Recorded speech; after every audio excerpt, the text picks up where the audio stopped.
నమస్తే. Tirupati JTV news కు స్వాగతం. Tirupati Sri Venkateswara children's high school correspondent KS Vasu freedom calendar పేరుతో ఆగస్టు 15 నుంచి సంవత్సరం మొదలయ్యేట్టు ఒక క్యాలెండర్ను రూపొందించారు. ఈ క్యాలెండర్లో స్వాతంత్ర సమరయోధుల పేర్లు కలిపి దాదాపు 13 నెలల క్యాలెండర్లో సంవత్సరం వచ్చేటట్లుగా తయారు చేశారు. దీన్ని పూర్తి వివరాలు గురువారం ఉదయం తిరుపతి ప్రెస్ క్లబ్లో ఆయన విలేకరుల సమావేశంలో వివరించారు. అలాగే క్యాలెండర్ను ముద్రించి ప్రతి పాఠశాలకు ఇచ్చే విధంగా చర్యలు చేపట్టాలని చంద్రబాబు నాయుడిని, లోకేష్ తదితర అధికారులను కోరినట్లు ఆయన తెలియజేశారు.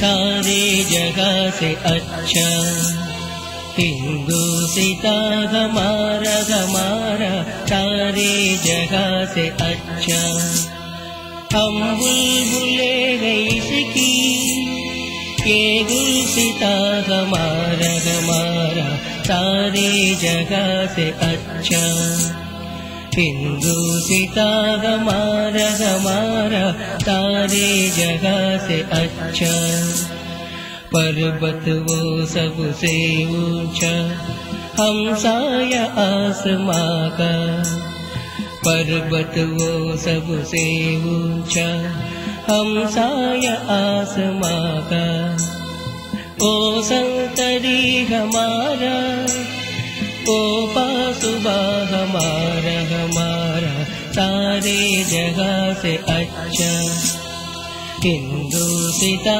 हमारा सारे जगह से अच्छा गोदी में खेलती है इसकी हजारों नदियाँ गोदी में खेलती है इसकी हजारों नदियाँ गुलशन है जिसकी दम से गुलशन है जिसकी दम से रस के जिला हमारा सारे जगह से अच्छा ఒక సరికొత్త ఆవిష్కరణ జరిగింది.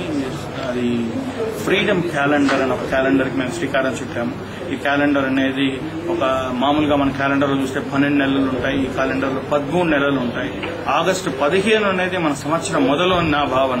జనవరి 1 ఎవరు చెప్పారండి? మనం ఎందుకు పాశ్చాత్య సాంప్రదాయాన్ని అనుకరించాలి? పాశ్చాత్య సాంప్రదాయాన్ని మనం అనుకరించాల్సిన అవసరం లేదు. జనవరి 1 ఉన్నింది, దాన్ని మీరు సెలబ్రేట్ చేసుకుంటారు, ఏం చేసుకుంటారు, నాకైతే అబ్జెక్షన్ లేదు. కానీ ఆగస్ట్ 15 అనేది మనకు first year of the day. ఎందుకంటే భారతీయులు మళ్ళా పునర్జన్మ వచ్చింది.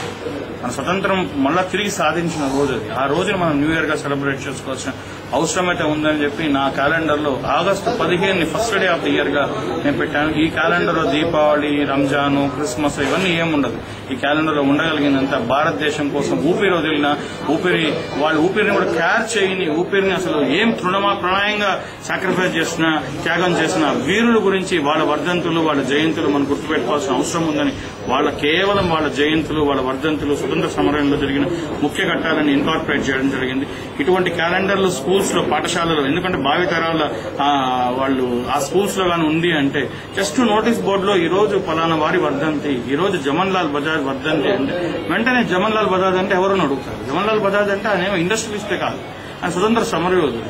అలా పొట్టి శ్రీరాములు జయంతి అంటాం. పొట్టి శ్రీరాములు జయంతి అంటే ఆయన ఆంధ్రప్రదేశ్ అవతరణ కోసం పాటుపడిన వ్యక్తి. బట్ ఆయన చాలా ముఖ్యంగా స్వతంత్ర సమరయోధుడు. గాంధీజీ గారు ఇటువంటి పొట్టి శ్రీరాములు లాంటి వ్యక్తులు 10 మంది ఉంటే భారతదేశానికి 100 ఏళ్ల ముందు స్వాతంత్రం వస్తుంది అని కితాబిచ్చిన గొప్ప వ్యక్తి. సో ఆయన స్వతంత్ర సమరయోధుడు ఎవరో తెలియదు. అలాంటి పనులు మనం శంకరదయాళ్ శర్మ అంటే మన అందరికీ తెలిసింది, రాష్ట్రపతిగానే తెలుసు. కానీ ఆయన కూడా స్వతంత్ర సమరయోధుని చాలా మందికి తెలియదు. ఆయన ఒక రాజకీయవేత్తగా చూస్తారు. అంటే కాలక్రమేణా రాజకీయవేత్తగా మారిండొచ్చు, కానీ వాళ్ళ పూర్వీకం వచ్చి ఆయన స్వతంత్ర సమరయోధులు. సో అటువంటి సమరయోధుల గురించి ఈ రోజు ఇన్కార్పొరేషన్ జరిగింది. ఇది నిజంగా ప్రభుత్వం దాన్ని తీసుకొని టేకప్ చేస్తే ఖచ్చితంగా ఇది పిల్లలకి అందరికీ రీచ్ అయితే మాత్రం మంచి రిజల్ట్ వస్తుంది. భావితరంలో భారతీయ తత్వం అనేది వాళ్ళలో ముందుకు వస్తుందని నా భావన.